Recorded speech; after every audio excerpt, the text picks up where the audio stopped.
This week on The Watchman, it's one of the most important and tragic events of the Bible, the Babylonian destruction of Jerusalem. We retrace the steps of the Babylonian invaders with one of Israel's top archaeologists and get a glimpse of what life was like in Jerusalem 2,600 years ago. You can see right here the letters in ancient Hebrew that mention the name of the official who owned this seal.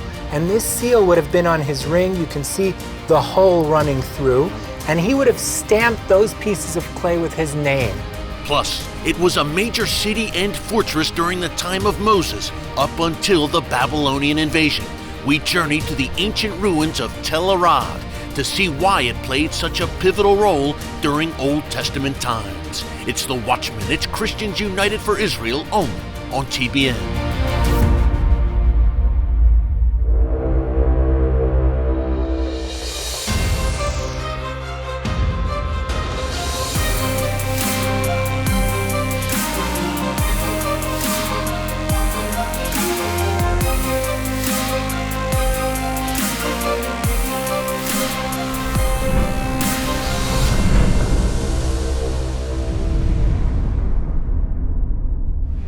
And welcome to The Watchman. The Iranian regime is continuing its march across the Middle East. Right now, Iranian forces are in Syria, creeping ever closer to Israel's border, and they aren't there to enjoy the scenery. At the same time, Iran's proxy, Hezbollah, is stockpiling rockets and missiles that can reach every inch of Israel. Further south, in Gaza, Hamas terrorists are doing the same. Folks, we've told you here on the show that Israel's enemies want to surround it and squeeze it like a vise. That's exactly what's unfolding today on Israel's doorstep. And yet, polls show that Israelis are among the happiest people in the world. Not only that, tourism to Israel is at an all-time high. People are coming to Israel in droves from all over the world. I'm there frequently, and I see it firsthand. Believers from every nation, tribe, and tongue are flocking to places like Jerusalem and Galilee every day. Why is this happening? Why do I and so many Christians around the world feel a gravitational tug on the heart when it comes to Israel? And why do I feel safer walking the streets of Jerusalem at night than I do New York City, Los Angeles, or Chicago? The answer is simple. God's hand of protection and blessing is on this unique, special land called Israel. And whether it's the Jewish people returning to live in the land that God Almighty gave them forever, or Christian pilgrims walking where Jesus walked, God is drawing His people near in these Bible times in which we are living. I recently spoke to Israeli tourism minister Yariv Levin, who shared some of the amazing things that are happening right now in Israel. We will end 2017 with 3.5 million tourists to Israel from all around the world, and with significant increases. For example, we'll have for the first time more than 100,000 tourists from China, more than 50,000 tourists from India, and 800,000 tourists from the United States. For us in Israel, making the Holy Land open, being able to ensure that every believer, whether he is a Christian or a Jew, can come to Israel, can worship, can pray, can visit the holy places safely. This is not an obligation. For us, it's really a big privilege. The book of Isaiah, chapter 40, verse 5 says, "The glory of the Lord will be revealed, and all people will see it together, for the mouth of the Lord has spoken." Folks, the glory of the Lord will be revealed to all people in Israel. It's already happening. We can see it in places like the city of David, ancient Jerusalem, where Israeli archaeologists are uncovering spectacular new finds that prove the truth of the Bible. That's where I joined Joe Uziel of the Israeli Antiquities Authority for a first-hand look at an active archaeological dig uncovering what life was like during the First Temple period, when the Babylonian forces of King Nebuchadnezzar destroyed Jerusalem. Get ready. to journey back 2,600 years as we go inside one of the most tragic and infamous events of the Bible.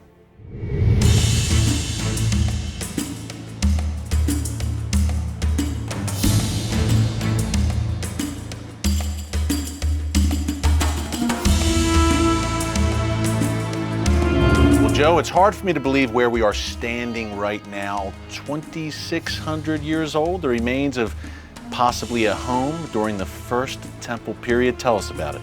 Well, that's right. We're here on the eastern slopes of the city of David, just above the Gihon Spring, which would have been the natural water source providing water all year round for ancient Jerusalem. Because when we say city of David, we're actually talking about ancient Jerusalem.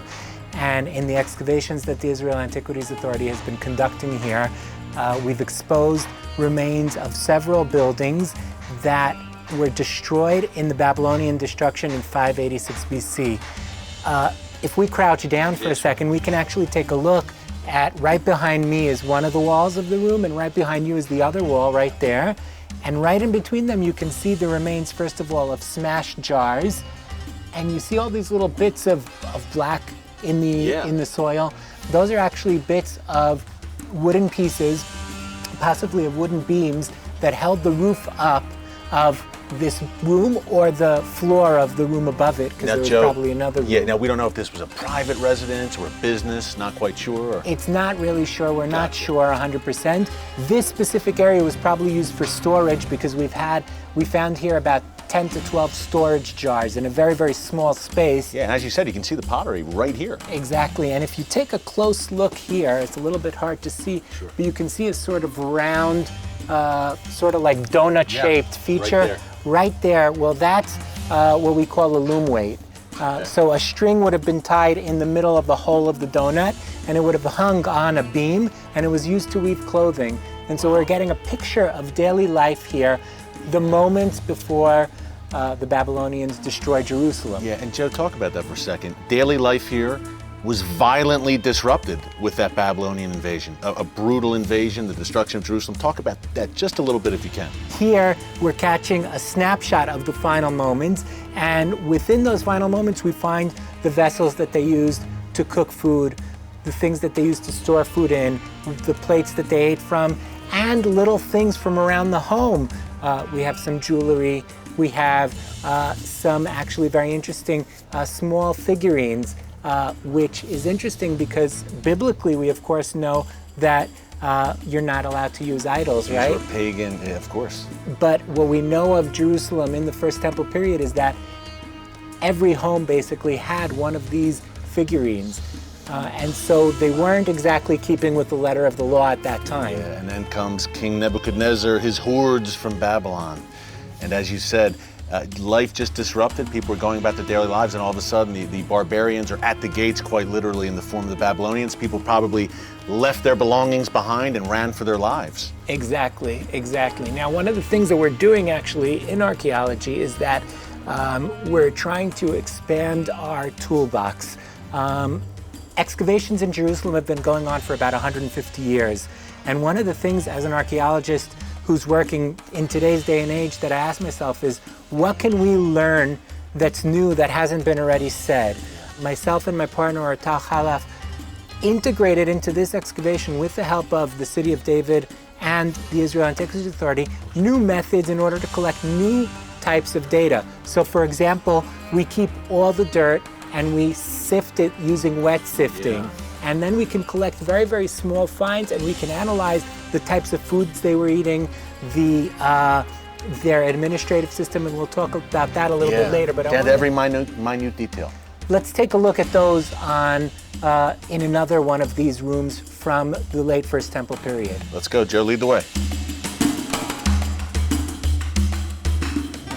Up next, get ready to see more amazing archaeological finds from 2,600 years ago, the time of Solomon's Temple, as the Bible comes to life in ancient Jerusalem. Don't move. With over 3.5 million members, Christians United for Israel is the largest pro-Israel organization in America. And for Zion's sake, we will not remain silent. We won't stand for the lies and political attacks that threaten Israel's safety and the future of the Jewish people in their God-given homeland. We want you to join us in this sacred movement. The Jewish people are not alone. Christians United for Israel, I want to thank you for standing up for Israel. I want to thank you for standing up and being counted. May God bless you all. Thank you. Israel needs you to take a stand. Join Christians United for Israel. Make your voice heard and be remembered as a defender of Israel, the apple of God's eye.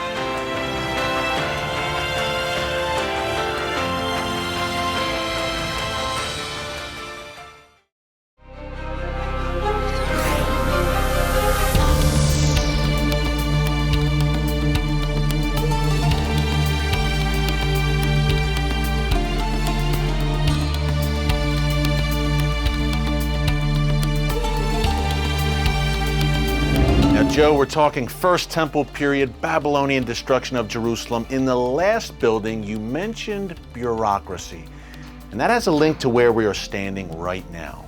That's right. When we excavated here in this room, as I mentioned before, we wet sieve all the dirt that we excavate. And as we wet sieve... Literally by hand. Yeah, and we find all these little, small, tiny finds. And some of those finds are quite important for understanding the complex administrative system that was existing in Jerusalem. Now, have you ever seen the movie Robin Hood? Of course. Okay, so there's a scene that always sticks in my mind with Lady Mary, and she wants to send a letter to Robin Hood. And she takes her candle, she writes the letter, she rolls it up, she takes her candle, pours a little wax on it, and then she seals it. Well, in the First Temple period, they wouldn't use wax, they would use small pieces of clay that they would put on it, and then they'd put their seals. Can I show you one of those seals? Of course. Okay, so I'm gonna show you the actual seal, okay? And you can see right here, let me put this down.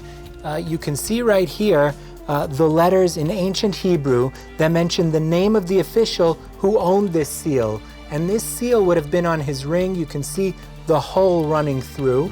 And he would have stamped those pieces of clay with his name.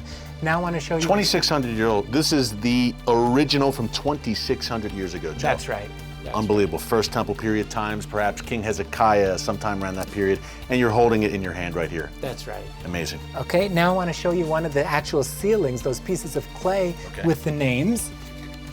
It doesn't really look like much, and that's why we need to use wet sieving to find it. But this is the name of a different official who stamped a letter in order to seal it. And the name is quite interesting because it mentions Le'achiav, to Achiav, Ben, the son of Menachem. And all on this little seal, it says. All on that little seal in ancient Hebrew. And if we take a look at those names, well, Menachem we know is one of the kings of Israel. Sure.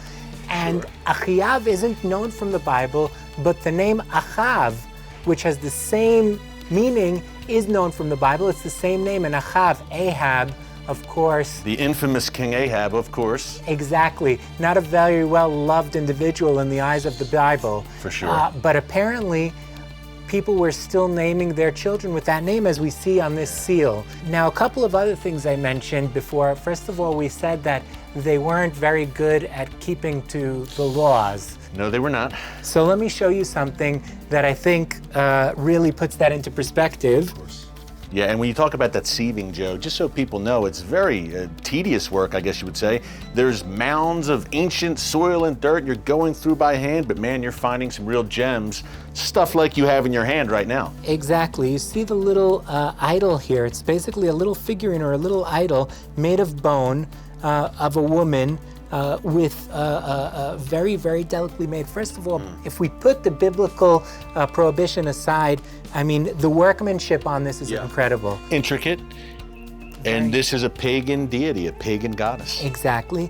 And if I go back to the workmanship, I want to show you something else that exhibits the amazing workmanship of the period. Some of the people in Judah at that time, sadly, were probably worshiping similar deities to the Babylonians.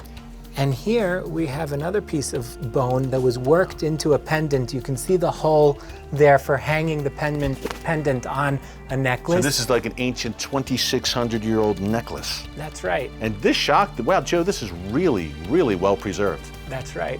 That's right. Wow, you could buy this in a store today, it looks like. Well, that's one of the Amazing. advantages of excavating in the city of David, is you find things from hundreds, thousands of years ago that as if they were made today, and you're able to learn about life here 2,600 years ago at the time when the monarchy of Judah focused here in Jerusalem. Yeah, Joe, last question as we wrap up here. This is just the tip of the iceberg, as we mentioned earlier. What's next? What do you expect to find here next as you continue to excavate? We always have this sort of debate of what am I going to find? What can I do new that hasn't been done? And I mentioned before, really trying to get in new sciences and new pieces of information. So we'll excavate some more of these buildings and we'll collect more data on life in that period. For example, one of the surprising things that we found about Jerusalem when we began doing the wet sieving some 15 years ago is that the excavations here yielded tons and tons and tons of fish bones. We have it in the excavations conducted here by Roni Reich and Eli Shukun prior to our excavations, and we're finding them here now. Now I'm going to surprise you here. Jerusalem is not on the ocean. There isn't a river with fish. You don't have trout swimming around here, but they're shipping fish in from the coast because fish was part of the staple diet in Jerusalem in the First Temple period. Of course. Joe, this never gets old, does it? Never, never. It's an exciting job every day. Every day holds something new. We live in exciting times. Joe, thank you so much. It was great. My pleasure. Thank you, my friend. Amazing stuff. Thanks again to Joe Uziel and the great team of archaeologists at the Israeli Antiquities Authority. And of course, our good friends at the City of David. Folks, check them out. They are doing groundbreaking work. Well, coming up after the break, we're going to stay in the Old Testament period. Our good friend Danny the Digger Herman takes us on a fascinating tour of an ancient fortress that played a pivotal role from the time of Moses all the way up until the Babylonian invasion. Folks, you will not want to miss this. Stick around. Israel faces growing threats on all sides. Hezbollah, ISIS, Iran, and Hamas never cease their attacks. But God has raised Kufi up at this moment in history to stand between Israel and those who seek to destroy the Jewish state. Israel's enemies are on the move. As dark clouds gather on the horizon, tell the world you proudly stand with Israel.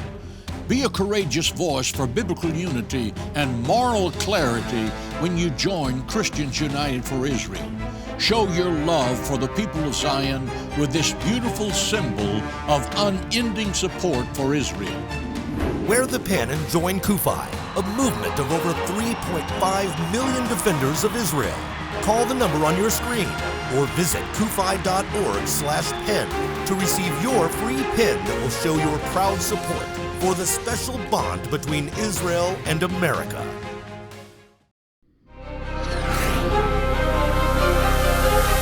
Welcome back.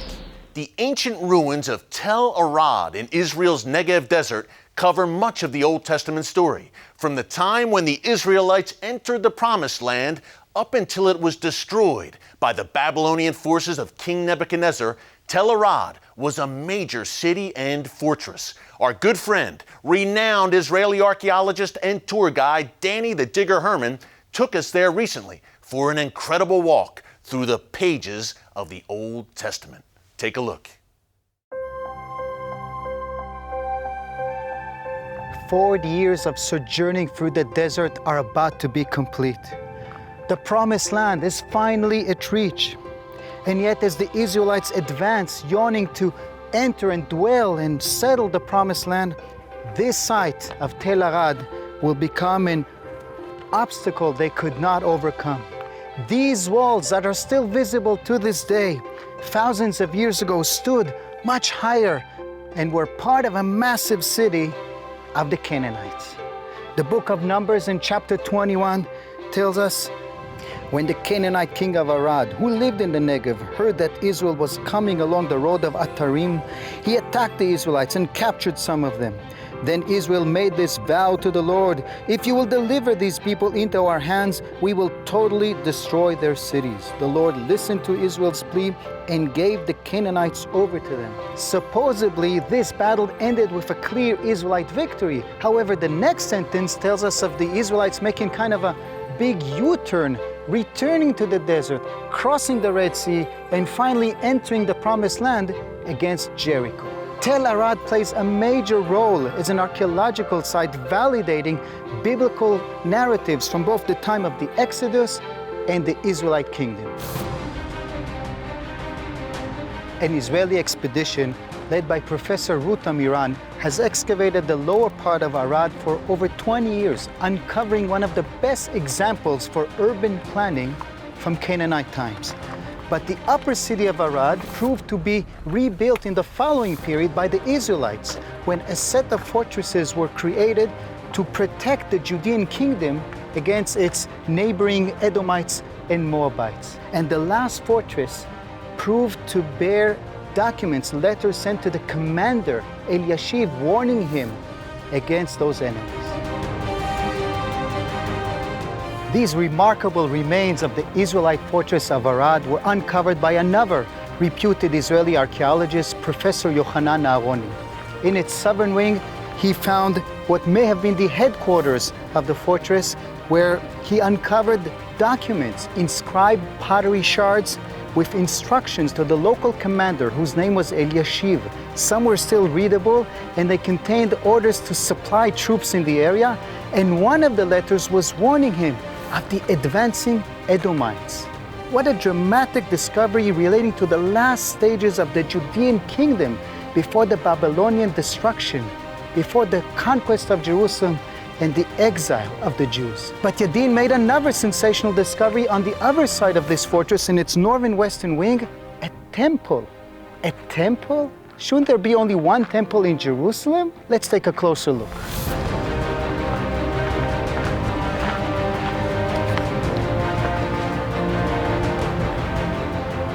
This is amazing. This elevated slab of stone is believed to be the place where the animals were slaughtered before sacrifice.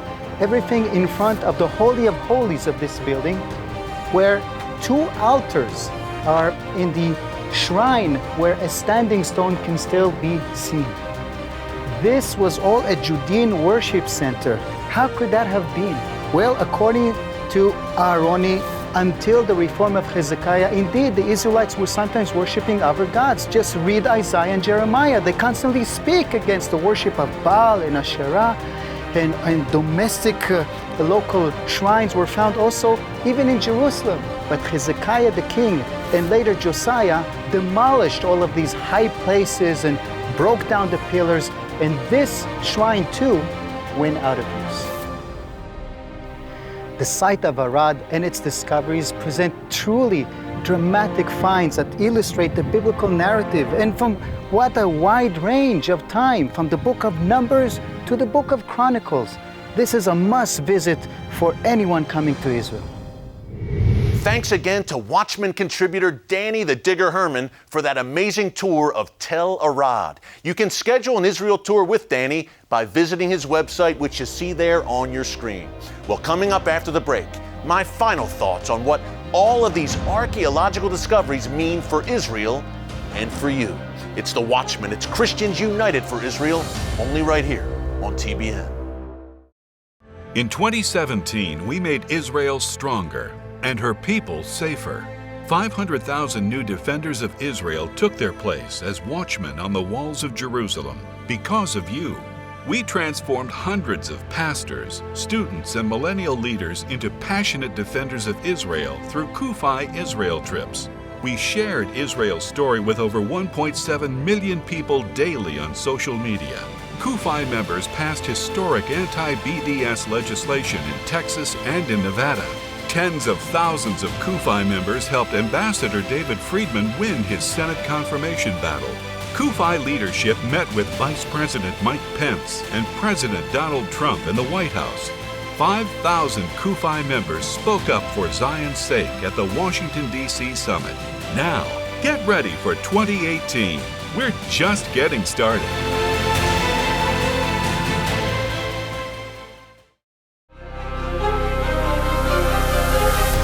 And welcome back. We told you earlier in the show how Israel is breaking records for tourism, with amazing biblical landmarks like Tel Arad and the city of David, where we took you today. It's not hard to see why. Yes, there are serious threats gathering against Israel. We talk about them frequently here on The Watchman. But at the same time, Israel has never been more secure or prosperous. Folks, something special is happening today in the land of Israel. God is moving. Prophecy is being fulfilled before our very eyes. You say you wonder what it was like to live in Bible times? Guess what? You're living in them right now. In the book of Ezekiel, chapter 28, God Almighty promises that He will gather the house of Israel from the peoples among whom they were scattered, and will manifest His holiness in them in the sight of the nations. Then they will live in their land, which I gave to my servant Jacob, says God Almighty. Now, the Babylonians felt pretty good about themselves after destroying Jerusalem and Tel Arad. But while Israel continues to survive and thrive today, the Babylonians ended up in the ash heap of history, where they will soon be joined by the Iranian regime, Hamas, Hezbollah, and the rest of Israel's enemies. Our team at Christians United for Israel realizes that God keeps His promises to Israel and the Jewish people and to us. You see the information there on your screen, so join our movement. Join America's largest pro-Israel organization as we stand for Israel, for America, and for all that is good and true. Well, thanks for joining us this week here on The Watchman. Until next time, God bless you. And remember, never hold your peace.